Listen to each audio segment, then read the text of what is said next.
धारण करके आए।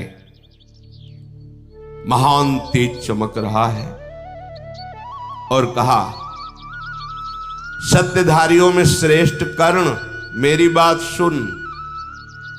मैं सौहार्दवश तुम्हारे पास आया हूं और हित की बात कह रहा हूं। देवराज इंद्र पांडवों का हित करने के लिए तुम्हारे पास भिक्षा मांगने आ रहे हैं ब्राह्मण के रूप में। वो तुम्हारे दोनों कुंडल और कवच मांगेंगे। तुम्हारी दानशीलता विश्व में प्रसिद्ध है कि तुम्हारे मुख से ना नहीं निकलता, मुझको भी पता है। और सत्पुरुषों का स्वभाव ऐसा ही होता है कि वो मांगने पर सोचते नहीं कि मेरा क्या होगा, दे ही देते हैं। बिना विचार किए दे देना तुम्हारा भी स्वभाव है। कभी तुम्हारे मुख से ना नहीं निकला है। इसी स्वभाव का लाभ लेने इंद्र आ रहे हैं। उनके मांगने पर तुम्हें नहीं देना, मेरी बात मान लो, कवच कुंडल नहीं देना। तुम प्रणाम करना, अनुनय विनय करना और मेरी बात को मान लेना। टालते रहना, वो मांगे तो उनको टालते रहना। उनसे कहना तुम्हें रत्न चाहिए और धन चाहिए, ब्राह्मण देवता तुम ले लो, पर कवच कुंडल नहीं दे सकता। कर्ण, ये मेरे द्वारा प्रदत्त किए हुए कवच कुंडल हैं, ये अमृत से प्रकट हुए हैं। जब तक ये तुम्हारे शरीर पे रहेंगे तुम अबाध्य हो। ब्रह्मा की बनाई हुई सृष्टि में कोई तुम्हें नहीं मार सकता। तुम अपने कवच कुंडलों से युक्त होकर रणभूमि में निर्भय विचरोगे। यदि तुम्हें अपना जीवन प्रिय है और तुम मुझे थोड़ा भी प्यार करते हो, अनन्य भाव से सूर्य की उपासना में लगे रहते थे कर्ण, तो मेरी इस बात को मान लो। कर्ण ने पूछा, इतना प्यार दिखाने वाले आप कौन हैं? इतना प्यार कोई ब्राह्मण आके तो नहीं दे सकता जैसे आप बोल रहे हैं। कौन है? यदि उचित हो तो आप अपना परिचय दीजिए। ब्राह्मण वेश में कौन आप ऐसी अमृतमयी वाणी, हितकर वाणी कह रहे हैं? कहा, तात, मैं सहस्त्रांशु तेजोमय सूर्य के नाम से जाना जाता हूं। तुम हमारे भक्त हो, उपासना करते हो, तो तुम्हारा अहित हम नहीं देख सकते। तो फिर हरि कैसे देख सकते हैं अपने भक्त का अहित, जिनके एक अंश से भुवन भास्कर प्रकाशित वो प्रभु। इसीलिए दृढ़ विश्वास रखो, जो हरि शरणम, तो दृढ़ विश्वास रखो, कभी कोई अमंगल नहीं हो सकता। ऐसा हम नहीं कहते कि विपत्ति नहीं आएगी, दुख है, अमंगल नहीं हो सकता। कर्ण ने कहा कि तुम भगवान सूर्य हो, मेरे हित की बात कह रहे हो। प्रभु, आप वरदायक देवताओं में श्रेष्ठ हैं। मैं आपसे प्रार्थना करता हूं कि मेरी बात सुनकर आप नाराज मत होना, प्रसन्न रहना। आप मेरा प्रिय करना चाहते हैं, पर मेरा व्रत, मेरा नियम, इससे मुझे कोई विचलित नहीं कर सकता। मेरा व्रत है कि जिस समय मैं आपकी आराधना कर रहा हूं, उस समय आकर मेरा कोई प्राण मांग ले, सर मांग ले, तो उसी क्षण दे दूंगा। कवच और कुंडल की बात क्या है? फिर आपने बताया त्रिभुवनपति देवराज इंद्र भिक्षुक बनकर मांगने आ रहे, अवश्य दूंगा, ना तो बोल ही नहीं सकता। मेरे जैसा सूरवीर ये जानते हुए कि देव देवेश्वर भगवान इंद्र भिक्षुक रूप से आए हैं, कवच कुंडल मांग रहे, फिर ना कैसे कह सकता हूं? नहीं, बस आप प्रसन्न होइए, नाराज मत होइए। जो धर्मात्मा पुरुष होता है, संग्राम में कोई भय करके उसके पास आ जाए और कह दे जीवन रक्षा करो, तो वो अपने प्राण दे सकता है, लेकिन उसकी रक्षा करने में चूक नहीं करेगा। यदि कोई बालक कष्ट में है तो धर्मात्मा पुरुष अपने प्राण दे सकता है, लेकिन उस बालक को, उस वृद्ध को या उस रक्षा करने योग्य स्त्री को छोड़ नहीं सकता। कोई सता रहा है किसी माई बहन को, आप स्वस्थ हैं, आप जवान हैं, आप देखते हुए चले जा रहे, तुम्हारे पुण्य नष्ट हो जाएंगे। कोई बालक विपत्ति में फंसा, कोई वृद्ध कष्ट को प्राप्त हो रहा है, धर्म है आप उस समय अपना कार्य छोड़िए और उसकी रक्षा कीजिए। इसलिए हे देव, मैं ब्राह्मण वेशधारी भिक्षुकेंद्र को अवश्य भिक्षा रूप में कुंडल और कवच दूंगा। भगवान सूर्य ने कहा कर्ण, तुम देखो, समझो, इसमें तुम्हारा हित होगा, सबका हित होगा। यदि तुम कवच कुंडल दे दोगे तो मारे जाओगे, और जिसका शरीर चिता में भस्म हो गया उसके लिए क्या कीर्ति और क्या सम्मान, क्या वाहवाही। जीवित है तब तो कीर्ति काम में आएगी ना। मरे हुए की कीर्ति ऐसे है जो मुर्दे के गले में सुंदर सुगंधित पुष्पमाला, किस काम में आएगी। इसलिए मेरी बात मान लो, क्योंकि जो जिसकी भक्ति करता है तो जिम्मेवारी हो जाती है उसकी रक्षा की। शास्त्र की बात को समझो। इसीलिए भगवान कहते हैं अनन्यस चिंतयन्तो माम, बस तुम चिंता छोड़ दो। आम तो आम सर्वपापेभ्यो मोक्षयिष्यामि मा शुचा। जो जिसकी भक्ति करता है उसको उसकी चिंता होती है। अगर तुम्हें अपनी चिंता है तो तुम अभी भक्ति नहीं कर रहे। हमें चिंता नहीं अपनी, उन्हें चिंता हमारी है। हमारे जीवन के रक्षक सुदर्शन चक्रधारी भगवान श्री हरि के यदि चरणों का आश्रय, तो तुम्हें अपनी चिंता नहीं, तुम्हें चिंतन करना है। सच्ची मानिए, कदम कदम पे आगे खड़े हैं संभालने के लिए, विश्वास रखिए। पर इन महान चरित्रों को सुनकर ऐसा अनुभव कीजिए कि विपत्तियां आती हैं, दुख आते हैं, ऐसा लगता है कि पराजय होने ही वाली है, पर वो पराजय नहीं होती, वो महाविजय श्री का रूप धारण कर लेती। धैर्य रखिए। अर्जुन से तुम स्पर्धा रखते हो कि नहीं करो? हां, रखता हो। तो अर्जुन से एक दिन तुम्हें आमने सामने युद्ध करना होगा। फिर तुम गांडीव धनुषधारी अर्जुन के प्रचंड बाणों का वेग नहीं सह पाओगे यदि कवच उतार करके दे दिया तो तुम। और मैं कहता हूं कि वही तुम्हें मार देंगे, नहीं जीत पाओगे। कर्ण, तुम जीतने की अभिलाषा से सदैव युक्त रहते हो, इसलिए मेरी बात मानना। इंद्र को मांगने पर भी कवच कुंडल न देना। कर्ण ने कहा क्षमा कीजिए भगवान, मैं आपका अनन्य भक्त हूं। आप ये जानते हैं कि मैं त्रिभुवन में आपके समान किसी को नहीं मानता। प्रचंड रस में भुवन भास्कर, आपकी आज्ञा का पालन करना हमारा परम कर्तव्य है। कुछ भी मेरे लिए प्रिय नहीं है जो आपकी आज्ञा का मैं उल्लंघन करूं। पर प्रभु, आप जानते हैं कि जो धर्म में चलते हैं वो सब कुछ त्याग सकते हैं, पर अपने धर्म को नहीं।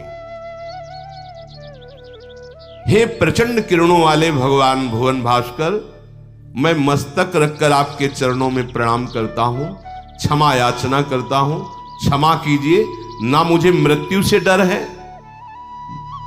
ना मुझे किसी के बाणों से डर है। बस डर है तो ये कि कभी हमारे मुख से ये न निकल जाए कि मैं नहीं दे पाऊंगा। मुझे एक बात का डर, कोई याचक बनकर आवे और मेरे मुख से निकल जाए कि मैं नहीं दूंगा, ऐसा। आपने पांडुनंदन अर्जुन की बात कही तो भगवान, इसमें कोई दुख संताप करने की बात नहीं। बिना कुंडल और कवच के भी मैं कार्तवीर अर्जुन के समान पराक्रमी गांडीव धनुषधारी अर्जुन को जीतने की सामर्थ्य रखता हूं, बिना कवच कुंडल के भी। सूर्य बोले तात, तुम नहीं समझ पा रहे हमारी बात। चलो ठीक है, इंद्र मांगेंगे तुम दे देना, पहले तो टालना मेरी आज्ञा। अगर वो इसी बात पे डटे हैं कि मुझे कुंडल कवच ही चाहिए, तो उनसे कह देना कि आप त्रिभुवन पति हो, दान लेना उचित नहीं लगता है, तो आप बदले में कुछ कर लो, विनिमय अदला बदली, आप मुझसे कवच और कुंडल लो, और एक उनके पास अमोघ शक्ति है, किसी पर भी प्रहार कर दिया जाए वो उसका नाश कर ही डालेगी, तुम वो शक्ति मांग लेना। आराधना करके मीठे मीठे वचनों के द्वारा वो तुम्हारे कवच कुंडल लेंगे, तो तुम आराधना करके मृद वचनों के द्वारा उनसे एक अमोघ शक्ति मांग लेना। जब इस शर्त को पक्का कर ले तभी कवच कुंडल देना। देवराज इंद्र की शक्ति तुम्हारे हाथ में होगी तो त्रिभुवन में कोई भी तुम्हारे सामने टिकने वाला नहीं। वो अमोघ शक्ति है, जिस पर प्रहार करोगे निश्चित उसका वध हो जाएगा। कर्ण एकदम जगा, ये क्या मैं देख रहा था, कौन? ये तो सत्य सा भास रहा है, स्वप्न सा तो नहीं। प्रातः काल से ही वो सूर्य आराधना में लग जाते थे। जिधर से सूर्य प्रकट हो उधर से मंत्र जाप करते हुए अर्घादि देकर से खड़े हो जाते। जब सूर्य से बिना कुछ, उस समय कोई कुछ मांग ले अदे नहीं था। ब्राह्मणों से स्वस्ति वाचन कराकर अपनी आराधना में जब भगवान सूर्य उदय हुए तो आंख मिलाई और कहा, भगवान स्वप्न में आप आए थे, आपने ऐसी ऐसी वार्ता की, क्या वो स्वप्न था या वास्तविक आपका आदेश था? भगवान सूर्यदेव ने कहा, कर्ण स्वप्न नहीं था, मैं स्वयं आया था। जो जो तुमने सुना देखा वो सत्य था।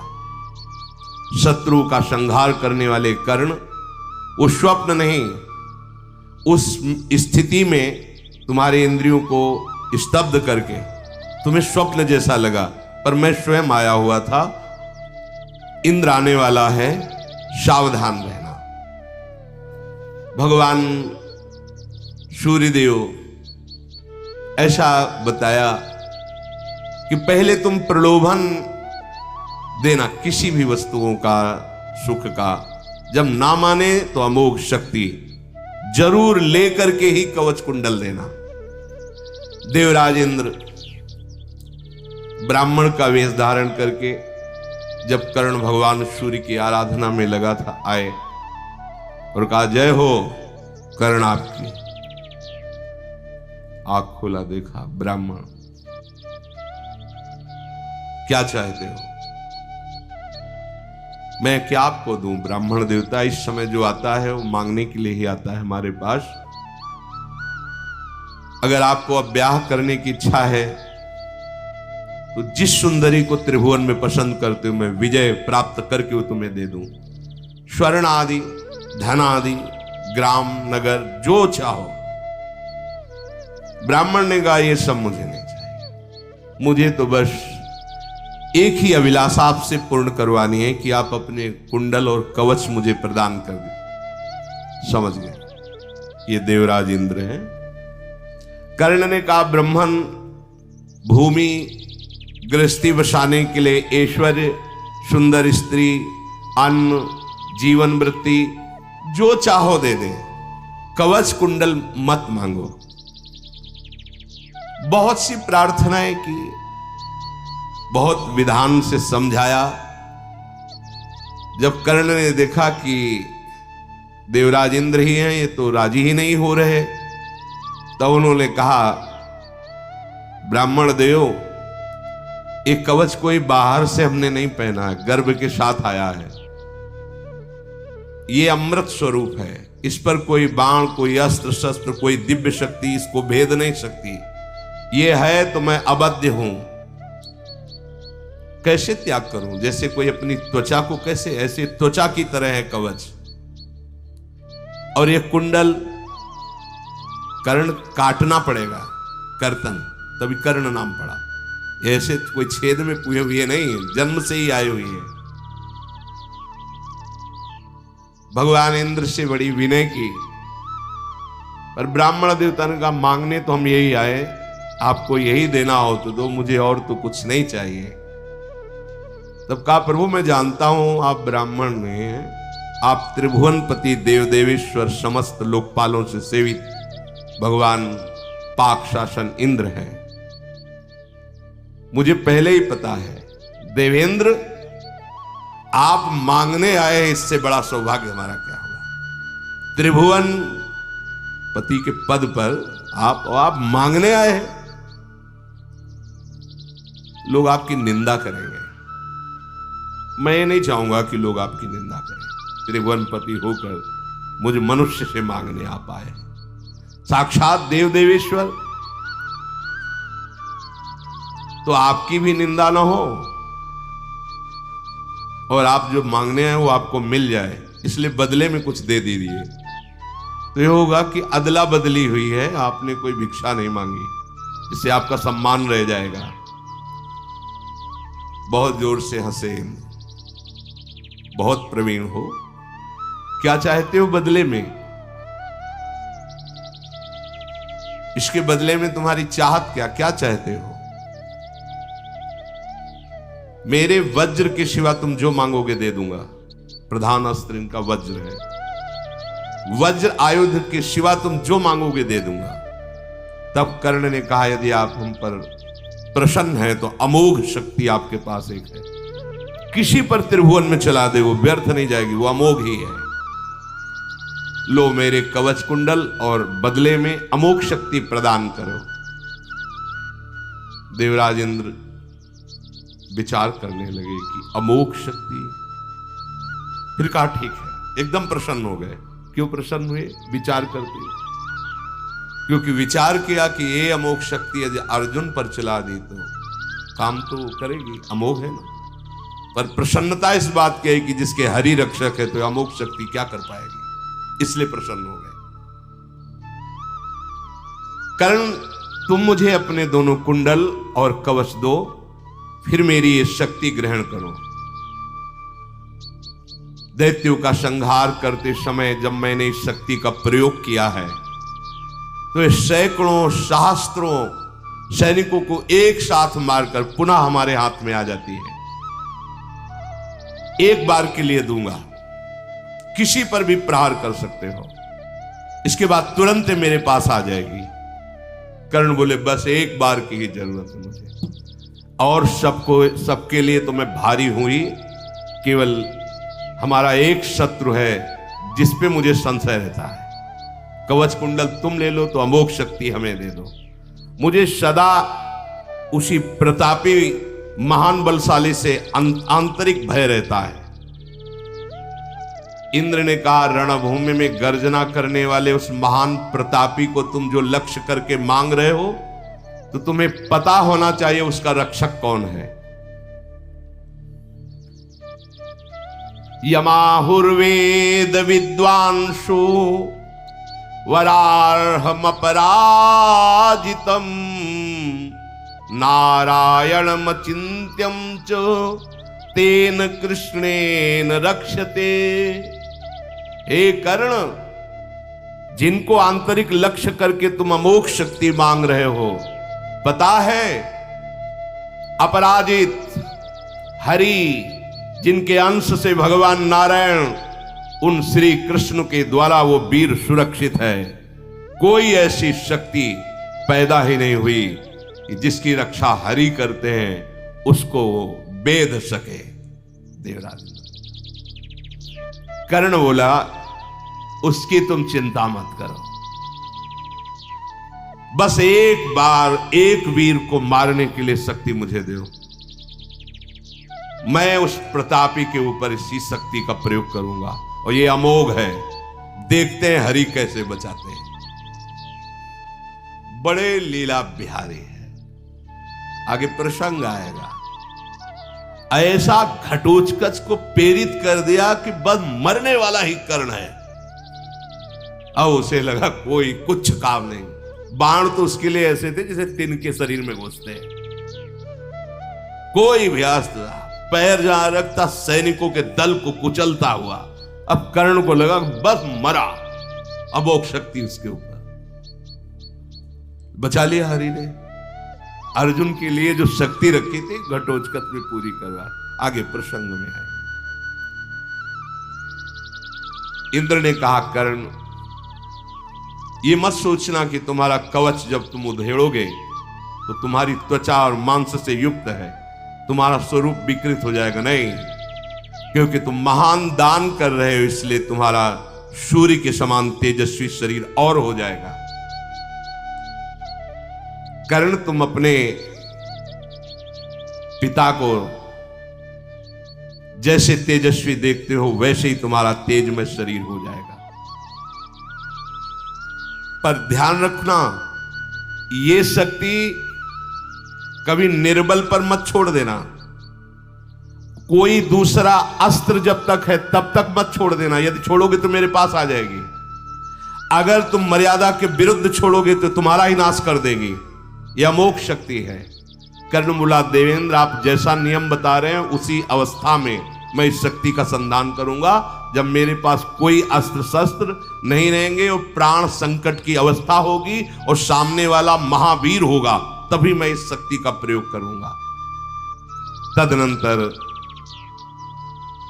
मुस्कुराते हुए अपने शरीर को काट करके उस कवच को निकाला जिससे रक्त बह रहा था। फिर अपने कान काट करके कुंडल प्रदान किए, इसीलिए उनका नाम कर्ण हुआ, कर्तन क्रिया के कारण। देवता लोग पुष्प बरसाते हुए कर्ण के ऊपर उसकी जय कहने लगे। ऐसा दानी जानता है कि मारा जाऊंगा, ये हटा तो, पर ना शब्द नहीं निकालने का धर्म है तो है।